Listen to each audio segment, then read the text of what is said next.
Saat ini kita akan masuk dalam doa pembacaan dan pemberitaan firman Tuhan. Sekaligus kita juga akan mendoakan anak sekolah minggu. Jadi diundang anak sekolah minggu dan guru-guru yang ada untuk ada di depan.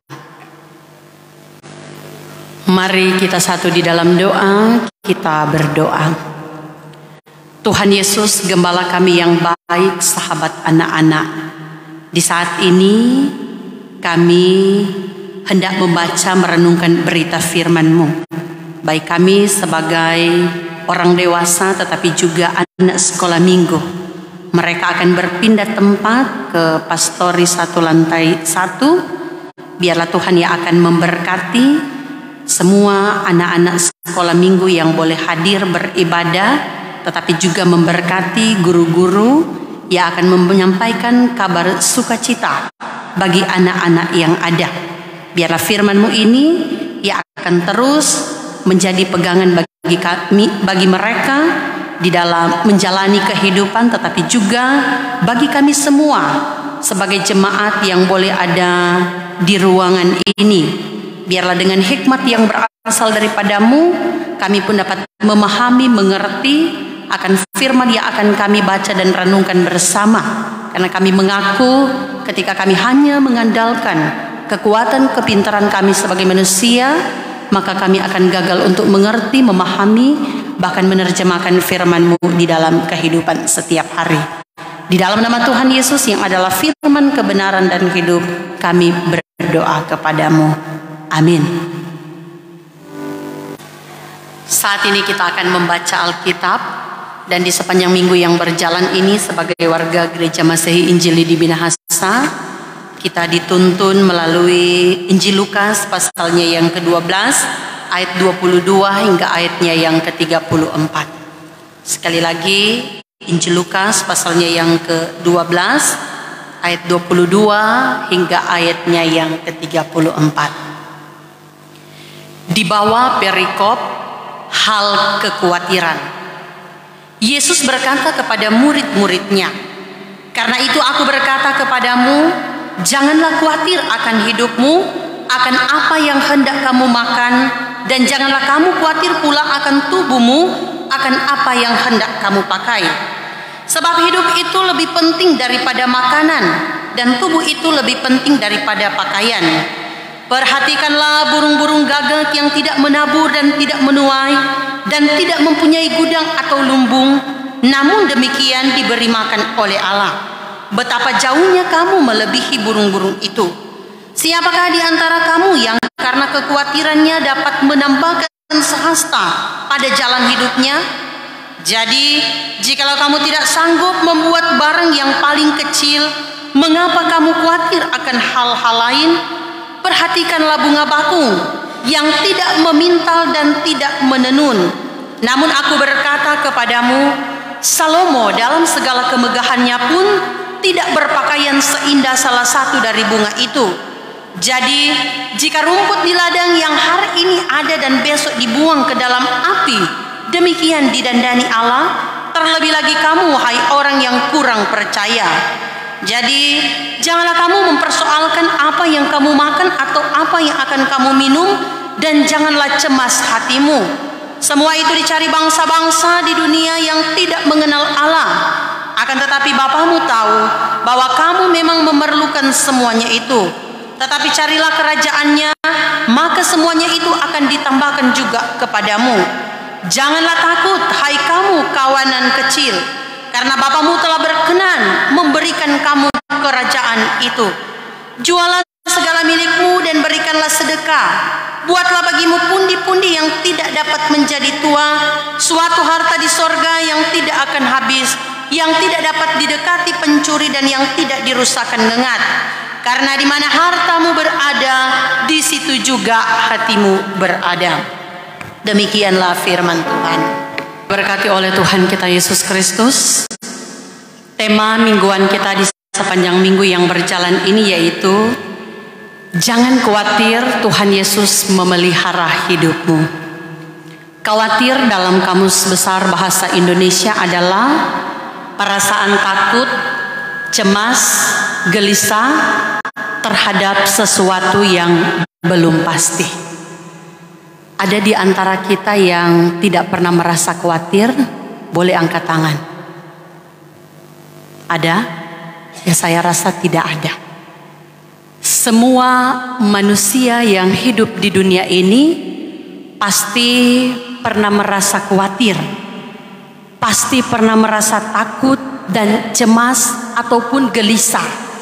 Misalnya takut jika usaha gagal, khawatir dengan apa yang akan dialami di tahun yang baru ini, atau mungkin merasa gelisah, takut mau sakit, atau juga mungkin ada di antara kita pelayan khusus yang sampai hari ini merasa cemas, was-was. Aduh, tahun lalu masih banyak diakonia duka ini misalnya yang menunggak. Ya, jadi pikir-pikir kagile ini tahun mau jadi seperti itu. Dan masih ada begitu banyak hal yang membuat kita merasa takut dan khawatir. Ya, kalau saya secara pribadi, saya pernah merasakan memang ada di titik yang rasa takut sekali, dan memang seberlebihan ini rasa takut. Ya, karena pasca melahirkan. Jadi kalau dalam istilah medis, Kang, Ibu Diaken Monita, dorang bilang baby blues. Jadi ini baby blues, dia suasana hati berubah-ubah. Kadangkala ada senang-senang, dia beberapa jam kemudian so sedih. Nah, itu yang saya alami secara pribadi. Memang untuk melakukan segala sesuatu saya takut, cemas. Bahkan pernah satu kali orang di 1 minggu itu hampir tiap sore pergi di UGD. Ya, tanya Pak Bapak, ada Bapak. Karena ketika sore hari so rasa dingin. Ya biasa tuh kalau habis melahirkan ibu-ibu kadangkala jerasa meriang, dan itu merupakan hal yang wajar. Tetapi karena saya pada waktu itu, ya dorang bilang rupa kena baby blues, sehingga memang rasa cemas. Dan mungkin ada di antara kita juga yang hadir di tempat ini yang merasakan hal yang demikian. Nah, menjadi pertanyaan saudara-saudara, apakah orang yang cemas, takut dan khawatir menunjukkan dia adalah orang yang tidak beriman? Apakah orang yang cemas, takut dan khawatir ini merupakan sikap yang salah atau tidak? Nah, mari orang simpan dulu DP jawaban. Ya, ketika orang membaca dalam Alkitab, nah di sini ada juga tokoh-tokoh besar dalam Alkitab yang menunjukkan bahwa ternyata mereka juga pernah diliputi dengan rasa ketakutan dan kekhawatiran. Yang pertama adalah Yakub. Dia takut untuk berjumpa dengan Esau karena dia merasa dia telah berbuat salah kepada Esau. Yang kedua ada Elia. Dia merasa ketakutan sampai-sampai dia harus bersembunyi di dalam gua. Dia takut bertemu dengan Ratu Isabel yang mengancam untuk membunuhnya. Ada juga Yeremia. Dia merasa cemas ketika dia ditunjuk oleh Tuhan untuk bersaksi. Dia merasa, aduh Tuhan, kita masih muda, kita nyandak fasih, kita nyandak bisa berkata-kata. Bahkan Tuhan Yesus sendiri, saudara-saudara, ternyata pernah mengalami hal yang demikian ketika dia berada di Taman Getsemani. Dia merasa takut. Tetapi yang menjadi perbedaan, kalau orang manusia kadang-kadang orang tidak mampu untuk melawan setiap kekhawatiran yang ada di dalam diri kita.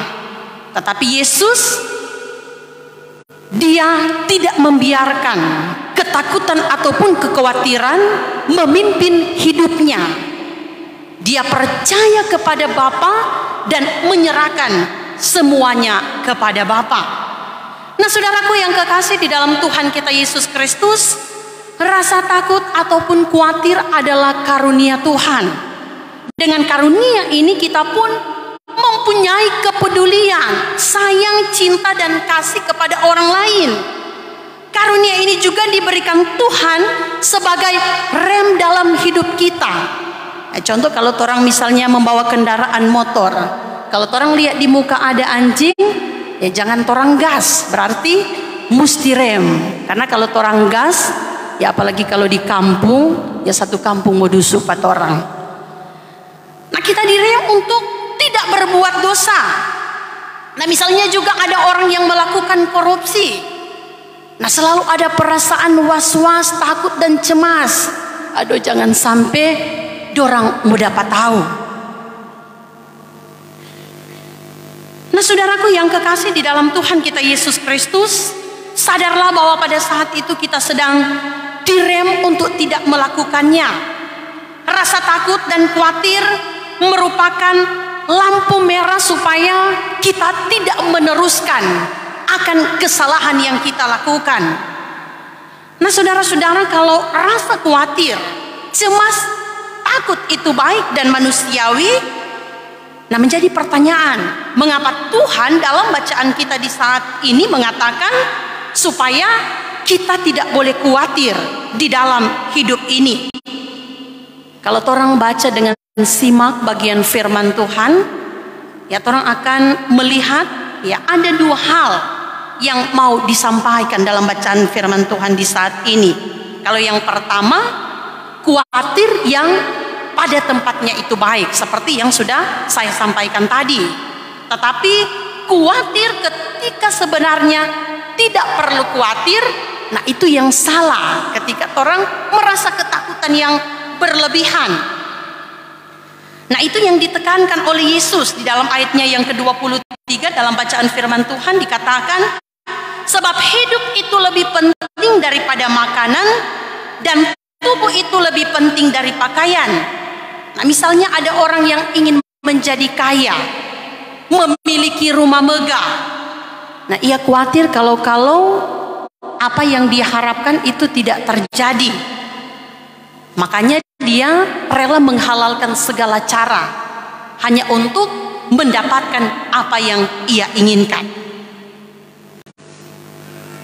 Nah, saudaraku yang kekasih di dalam Tuhan kita Yesus Kristus, kedua, khawatir itu wajar, tetapi janganlah kekhawatiran itu menguasai kehidupan kita. Nah, dalam ayat 25 mengatakan, siapakah di antara kamu yang karena kekhawatirannya dapat menambahkan sehasta pada jalan hidupnya? Nah, hidup yang dikuasai oleh kekhawatiran tidak akan menolong, malah merugikan, bahkan juga mengurangi umur kita. Nah, saya pernah mengalami satu pengalaman, ya ada seorang bapak, ya dia setiap hari diliputi dengan rasa cemas dan gelisah. Jadi orang bilang belum kok kesana sok kamari. Ketika dia mau bekerja belum bekerja, dia coba pikir, doh kage kita mau jadi apa-apa kalau kita mau pergi. Atau misalnya dia mau melakukan perjalanan, aduh kage kita motor mau tabrak, nggak usah jo pergi.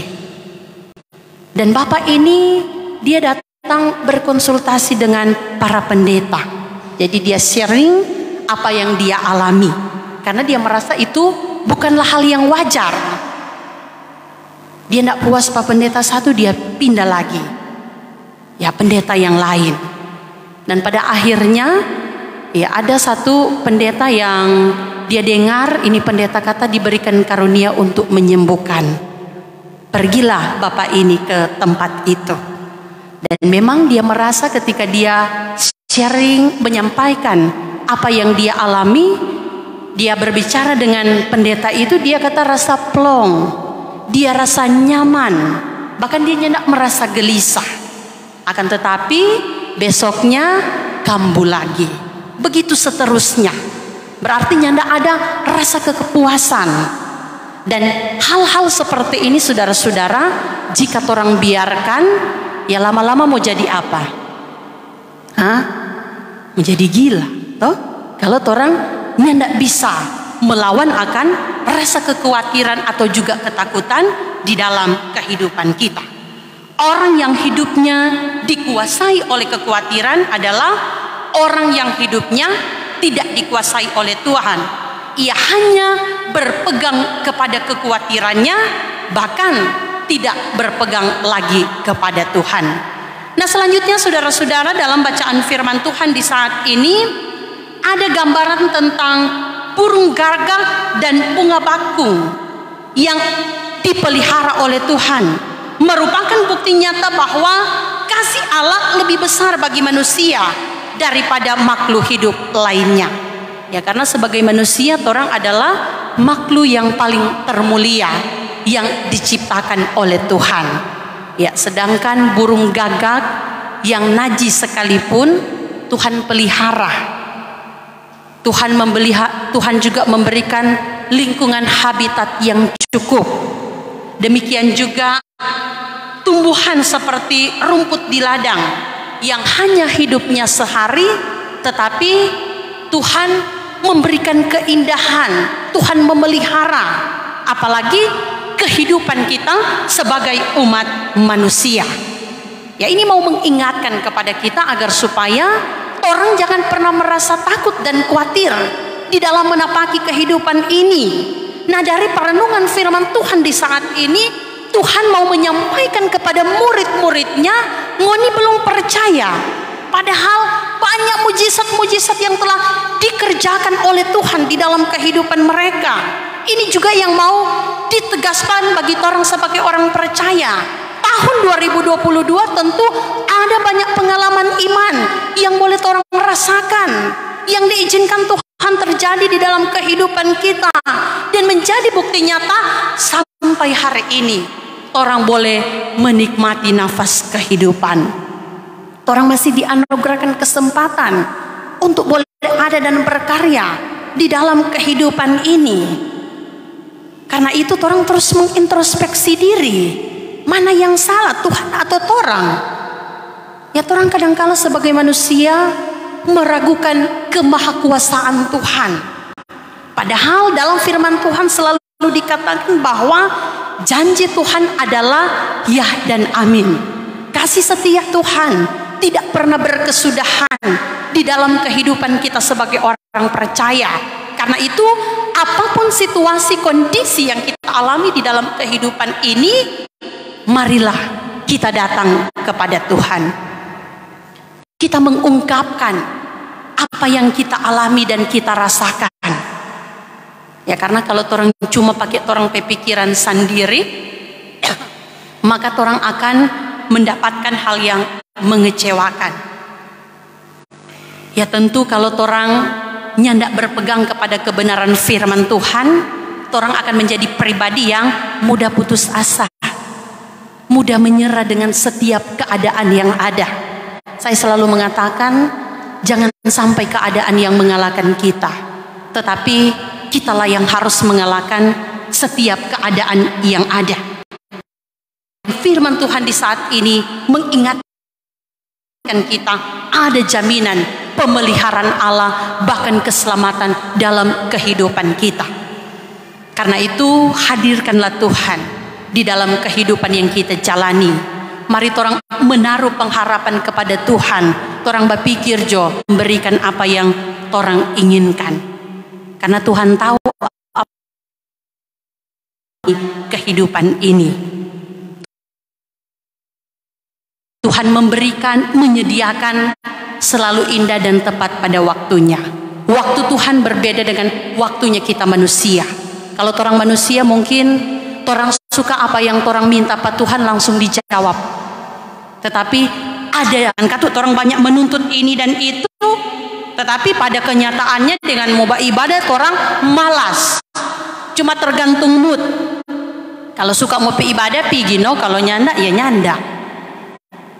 Padahal tanggung jawab iman kita adalah terus memberikan diri dalam persekutuan ibadah. Banyak berkat yang Tuhan Allah berikan. Karena itu dalam pembacaan, dalam ayat-ayat yang terakhir juga disampaikan agar supaya orang jangan hanya terfokus pada harta duniawi, tetapi juga orang diajak agar supaya dapat mengumpulkan harta sorgawi. Ya, orang bersyukur lewat profesi yang Tuhan anugerahkan, mendatangkan berkat untuk kelangsungan kehidupan keluarga kita. Jadi orang jangan pakai sendiri itu berkat yang Tuhan kasih. Selain orang memberkati pelayanan yang ada, tetapi juga orang diajak agar supaya mampu berbagi dengan orang yang membutuhkan. Ya, jangan orang koncudu dengan orang lain. Kalau kok orang ada, ya boleh orang berbagi dengan mereka. Karena ketika kita diberkati, berarti orang juga harus menjadi berkat bagi orang lain. Jangan merasa sombong dengan semua yang ada pada orang. Karena semua yang ada pada orang itu semua adalah anugerah Tuhan. Kong kalau orangnya tidak bisa mengelola dengan baik, setiap berkat yang Tuhan kasih, kapanpun Tuhan bisa mengambilnya.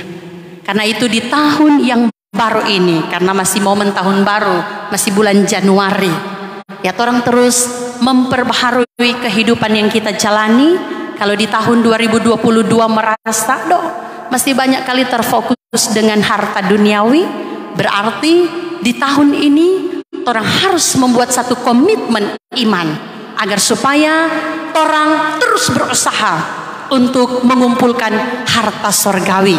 Bagaimana caranya saudara-saudara? Ya mari orang hidup di dalam ketaatan dan kesetiaan. Jangan pernah takut dan khawatir untuk melangkah di dalam kehidupan ini. Ya ada ayat Alkitab yang mengatakan, saya sudah lupa di ayat mana, aku sekali-kali tidak akan membiarkan engkau dan aku sekali-kali tidak akan meninggalkan engkau. Amin.